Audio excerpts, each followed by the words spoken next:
Cinema Paradiso is from the famous Italian director Tornatore, which won the Oscar for Best Foreign Language Film in 1990. Of course, Tornatore remains my favorite film director to this day.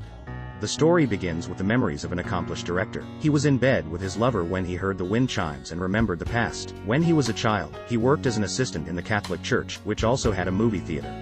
Because it's a priest, the kissing sequence inside the movie has to be cut. And Toto likes peek at the movie in the theater, and then goes to the screening room to find Alfredo. The projectionist, Alfredo, who did not want to be disturbed, promised to give him those cut films in order to cope with Toto, but needed to be kept by himself. Toto likes to speak his lines while watching the film. This time, he bought a ticket to come to the cinema. People have various demeanors during the movie watching process: smoking, hushing, fear, and concentration. When you see the love scenes, you will find that the kissing scenes are cut out and everyone is booing. Toto took the money he spent on milk to go to the movies and lied about losing the money, and Alfredo took out 50 lira and said he found it and helped Toto. Since then, Toto and Alfredo have become good friends. Because the home negatives accidentally burned up, Mom wouldn't let Toto come back to the theater, and blamed Alfredo for the mistake.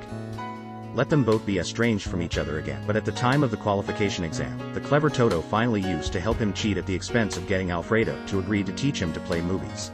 Effort told him where he was prone to fire, how to distinguish between the front and the opposite side of the film, and told him to leave a memo, and also let him get on the copy himself. The cinema of that era reflected the 100 different aspects of Italians.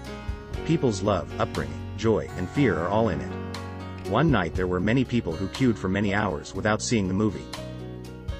Instead, Alfredo used the reflection of the mirror to project the film onto the wall outside the window. This footage has also become one of the film's most touching few classic shots. But suddenly the film burned up. Alfredo, in order to rescue the negative, was seriously burned by fire.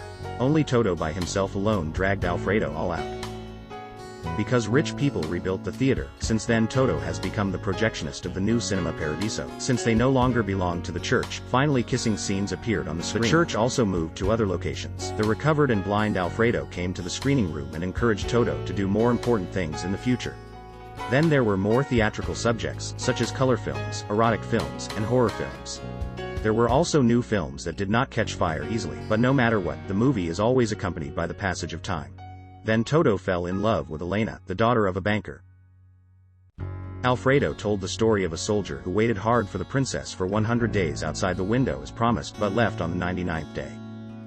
Toto began his painstaking pursuit by standing outside the window every day, waiting for rain or clear skies or even New Year's Eve.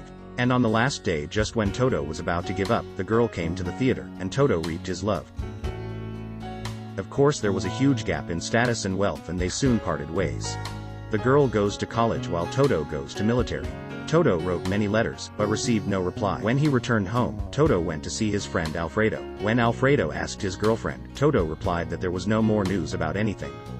Alfredo says that in this town, people will treat it like the world and stop chasing after it. He encouraged Toto to leave and go to Rome. He said, "I don't want to hear about you, I want to hear about you from someone else." At the moment of parting, Toto and his loved ones hugged each other. Alfredo repeatedly stressed not to come back, to forget everything about home, and to love your work as much as you love the projector. The train began to fly, and the late priest shouted frantically. Although Alfredo's heart also wanted him to stay, he did not say a word. Toto, who became a famous director, returned to attend Alfred's funeral. Although it only took an hour to fly back, this was his first time home. After the funeral, he was given a gift from Alfredo. The Cinema Paradiso back then has been deserted, and the people back then are different. Because of the rise of television, no one watches movies anymore. In the abandoned movie theater, Toto seems to go back to the past, those joyful once-gone times. The Cinema Paradiso was torn down and the government wanted to build a parking lot. Seeing that he is still in love with Elena, his mother urges Toto to forget about her. Toto returned to Rome, went to the private screening room, and hooked up the film that Alfredo had sent him to the projector. But found inside, all of them are the series of kissing cutscenes left by Alfredo. Inside the screening room, Toto was full of tears. There are many interpretations of the kissing part at the end. Some say it is the beauty of the mutilation. I do think Alfredo took the opportunity to tell him that, if you want to create that beautiful on-screen love, one may then need to cut the love out of one's life. Just as he cut off the love between Toto and Elena. It's the price of creating a beautiful film. The image clues are also there. For example, this shot has two things that Toto loves: movies and love. Seeing Cinema Paradiso reminds me every time how much movies are something to love. To be able to tell beautiful love and stories to others so that people can love and enjoy life. This movie is not a perfect rating, but it is the #1 movie in my mind. The director's cut has more of the bridge after the adult Toto to find Elena, but it makes the emotions drag on. Most people feel they are better off not seeing each other. The little worker who showed the film at the end, if I'm not mistaken, was Tonatore himself.